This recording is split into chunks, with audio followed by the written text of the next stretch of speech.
made this big line shut down. Thank you all for being here this evening.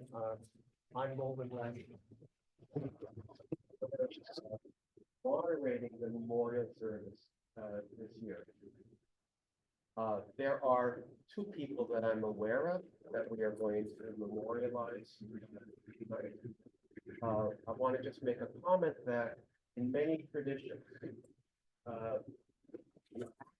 of loving kindness, when you honor the deceased and provide comfort to the bereaved.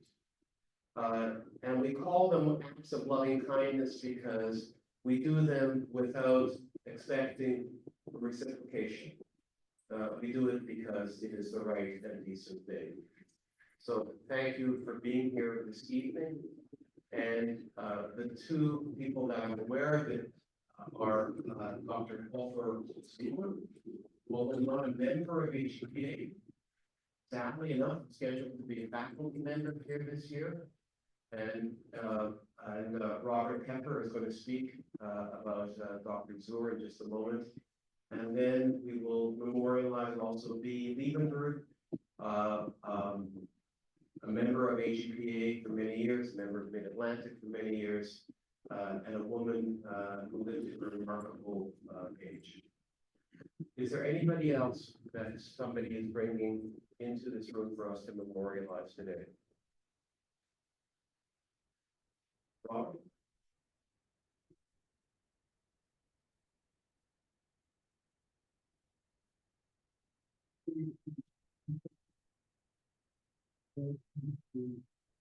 About Open Door. I knew Open for more than 20 years, and we were friends at the end, but we didn't start off that way. Back in the late 1990s, I don't remember how that happened, but we both wrote about dual relationships, but from very different points of view, and we kind of sparred in the press for many years until we actually met, actually in San Francisco in summer of 2001,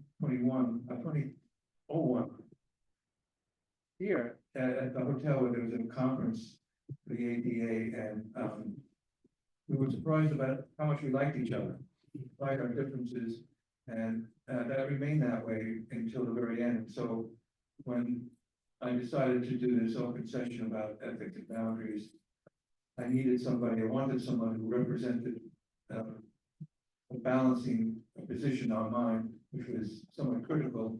He was a great proponent of dual relationships, and he was passionate about his interest in that. And he told funny stories about the conflict that did occur as a proponent. He worked here in California. He was in San Francisco, and one of the consequences of working in downtown as somebody was that people know each other. The relationships are inevitable, and there's boundary crossings and boundary violations. Well, he helped me understand the difference between boundary crossings and boundary violations with a story that he tells of having been at his local gym and running into one of the group members in a shower, and neither one of them wanted to look down. So he knew that when it came time for the next group, he had to bring it up, because for the most part, and it's been my experience too, when there's a boundary crossing, most group members will not bring it up to protect the leader. So it's up to the leader to bring it up, and he was very brave about it. And so he did bring up the subject, even though he was kind of trepidatious about talking about shrinkage. In any case, Ofer was a man of many contradictions. His name itself in Hebrew, his first name Ofer means gentle, but Zur means rock. And it's kind of fitting that I'm talking about him on Shabbos. The Erev Shabbos, he was a very devout Jewish man. He was in the Yom Kippur War, and he was wounded, and he vowed to see if he could bring peace to the world. And that was one of the reasons why he left Israel to come here. So I could go on about his accomplishments. His accomplishments were very wide. He was a man of many talents. He was a scuba diver. He was he raced motorcycles in the Himalayas. He wrote many books, many articles about his work. But the most important thing to me about Opus Diller was that he was a devoted father. And I wouldn't be hard to say it. I usually get choked up when I say it. At the end of her eulogy for her father, his daughter said, rest now, Abba, rest. You did good.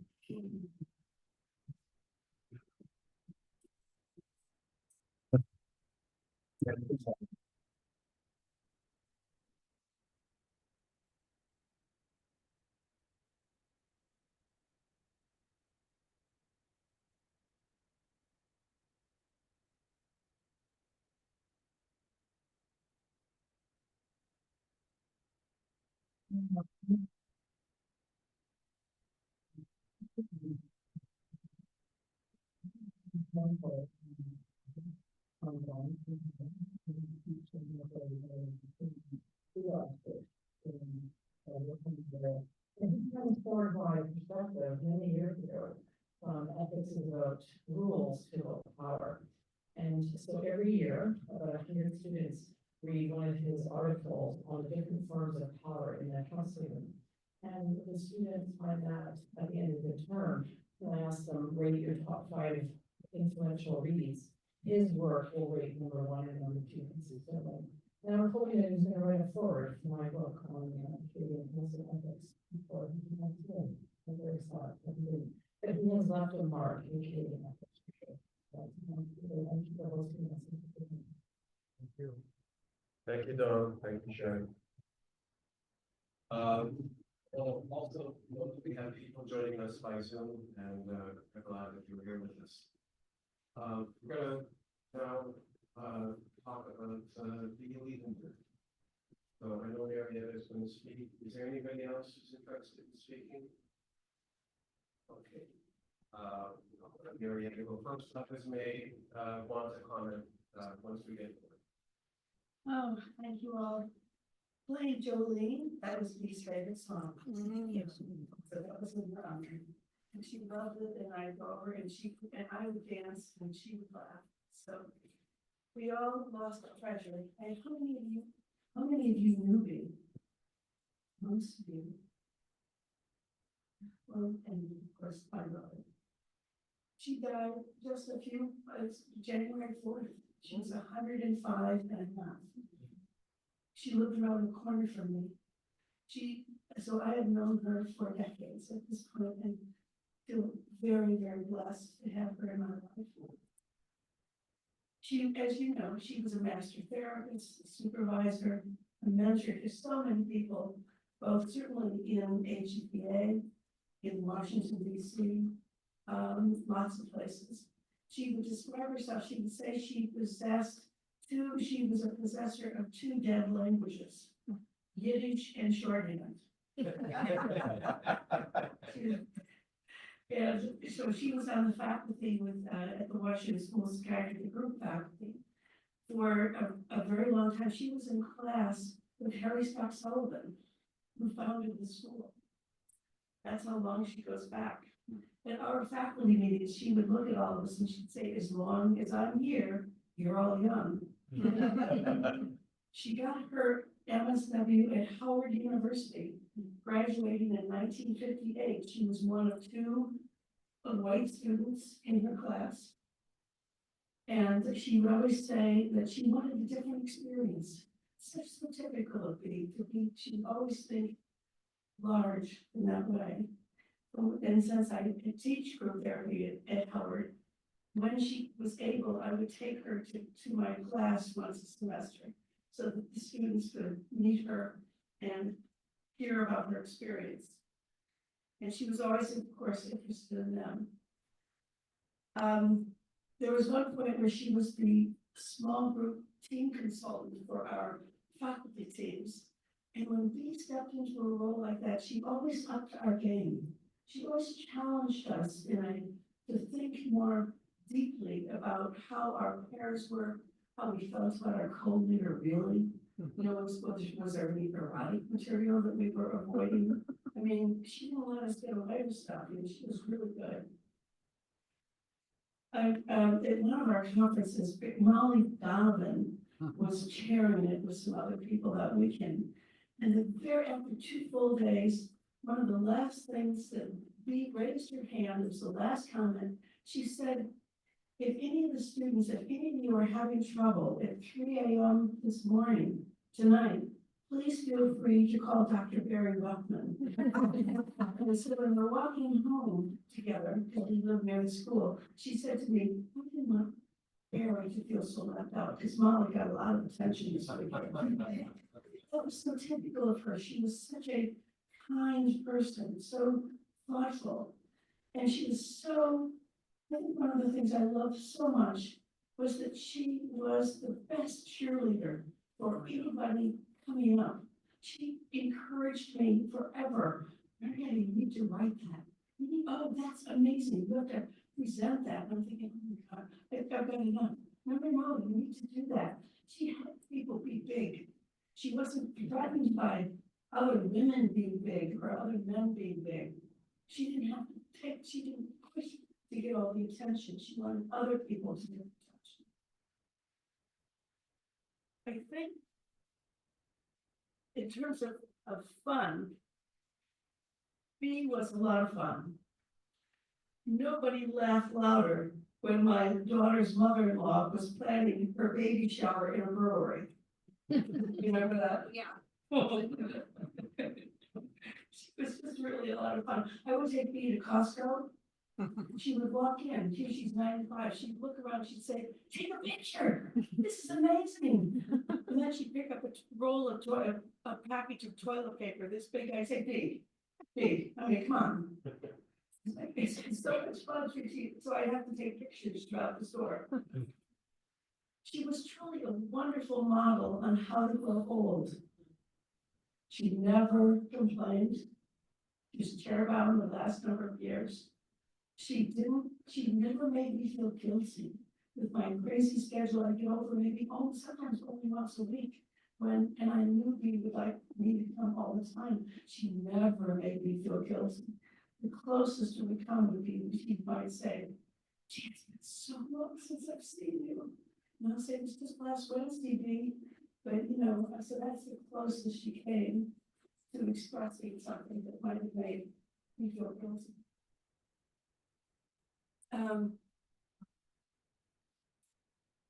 The other thing that was wonderful about B was how she kept her mind open.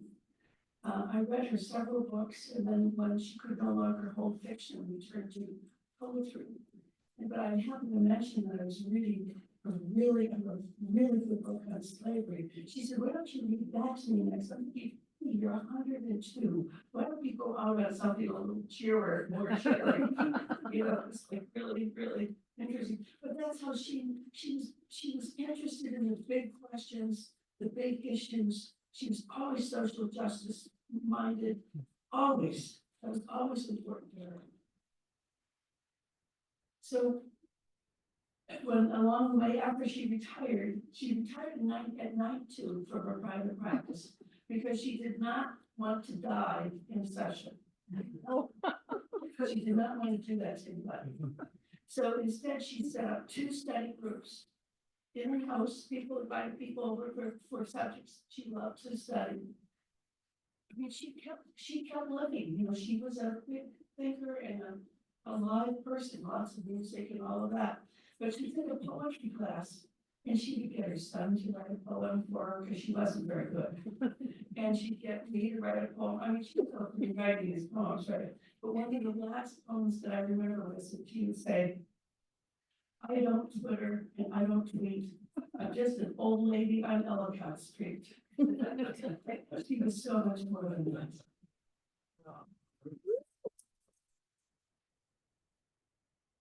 Thank you so much, Marianne, for capturing this remarkable picture.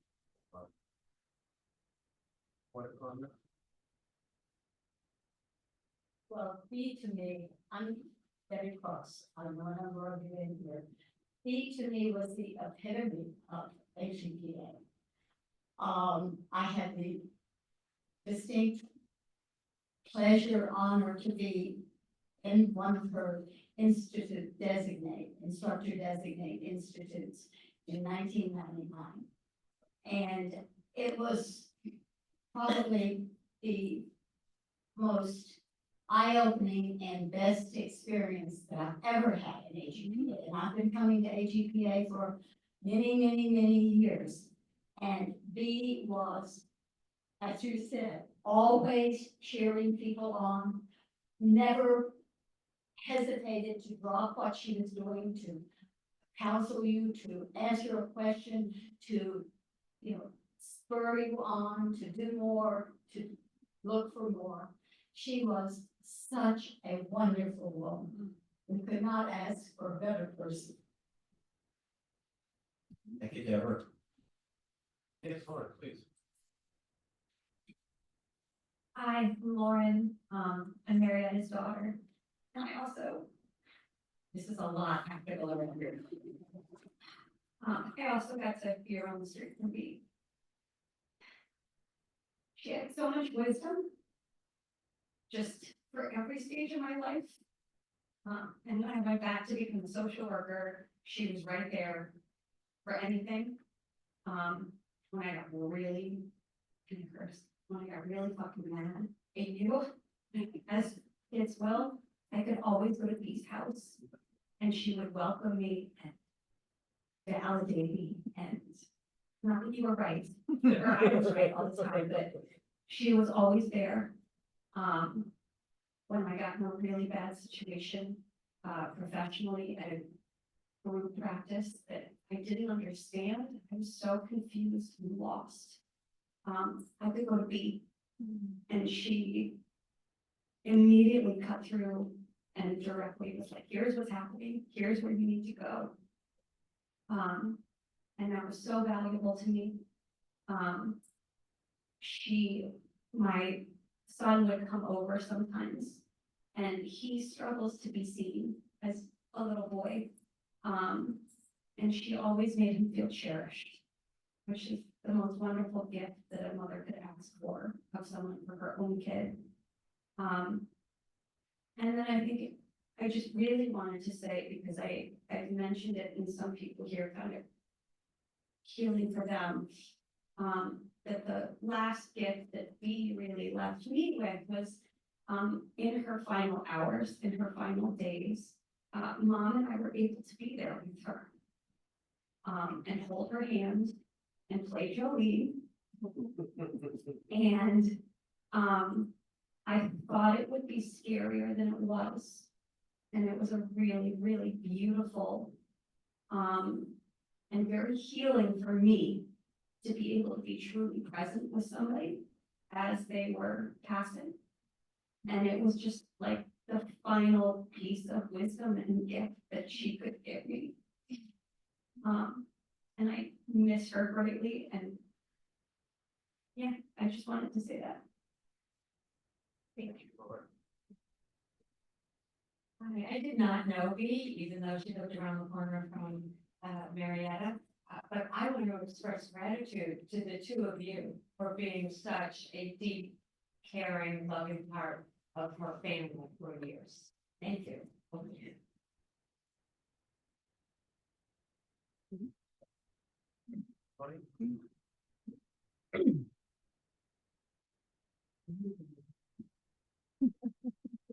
So I just wanted to say this shortly, but, B was, Because of the, okay.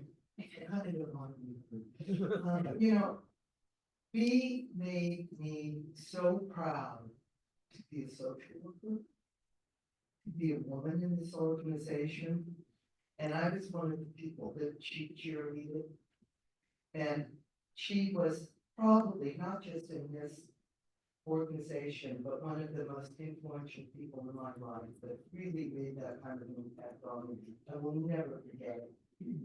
And in terms of aging, the last stories when I saw Pete was, I think she was 96, or where I thought that we went out to dinner and she hailed a cab and I said, okay, Pete. And I started to put her in the cab. She goes, that's not for me. That's for you. And I said, okay. So after, during the dinner, we were talking, I said, how are you dealing with aging? It must be really hard, are you still driving? She said, well, they told me that I probably shouldn't drive anymore. And I said, well, oh, that must have been hard, how did you handle that? She said, well, I went to the DMV, I took my driver's license, and I passed it, and then I gave my car away. And I will never forget that. Thank you, Connie. Someone said we have had a whole year, but I can add much to that, but just wanted to acknowledge the important part of anybody's life that she came in contact with. I was fortunate to be on the Washington School faculty with her for 8 years. And the one thing that he was talking about Marietta was her aging and how showing us how to age. In any faculty meeting, she was regarding the age, she was the youngest voice. The most original, most newest idea, whatever that was happening was coming from her. And the curiosity, I wish I had that kind of curiosity when we get to that place. A curiosity for all her life, that she'd come to a conference and I'm presenting for the first time in my life and I need to learn this, I need to be questioning and learning and interested in everything and everything. So such amazing presence, Thank you, Farouk. Esther, want to say a few words?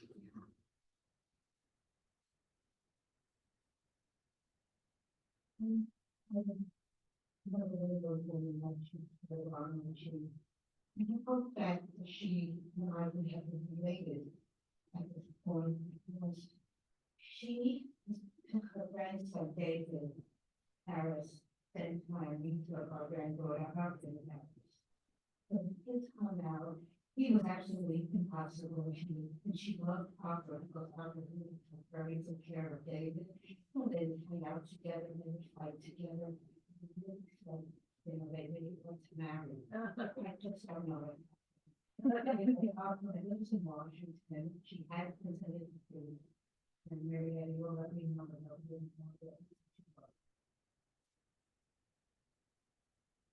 Thank you.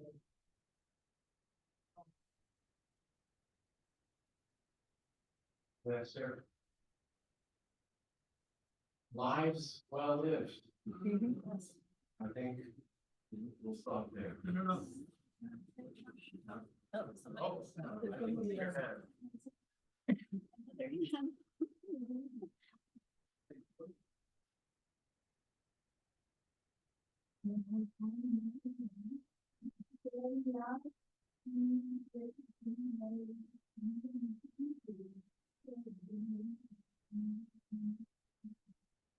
I really wanted to know the weather and you know, yeah,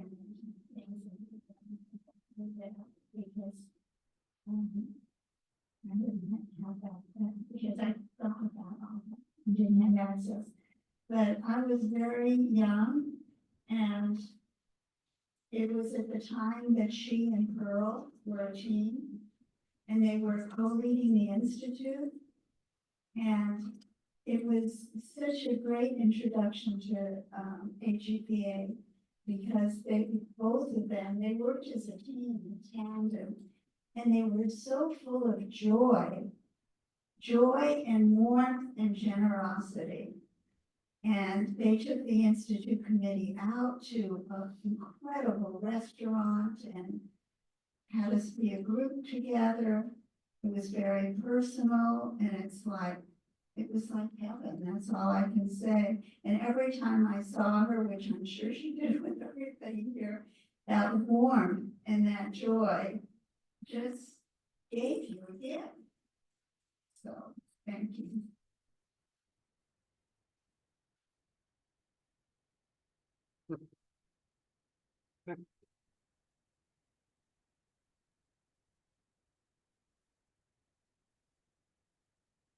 He was our national institute that instructor when we were in Washington. She was amazing. And I had been to a wedding earlier that year. We moved to a restaurant. So it was this Saturday evening. I needed to get away, taking somebody else. And I said, finally, find a place with no AGPA numbers, privacy, comfort, and really just have a quiet. I'm sitting there. You can books, Marsha. Start with hand, successful rights, be, I don't remember who else.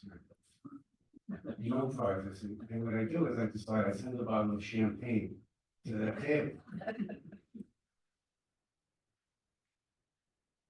And he talks to most definitely, he says, Richardson, the instructor, doesn't, I don't know if I can drink this. We haven't finished the question. Dr. King says, pass him already, you can drink with us. And then like Robert was saying, the next day, he brings up the fact that I still a bottle of champagne. It was an extraordinary. So many people who presented here today. Who bring that next to Dr. doesn't. So it was an extraordinary. The memory is the blessed because the is extraordinary. Thank you. Thank you, Richard.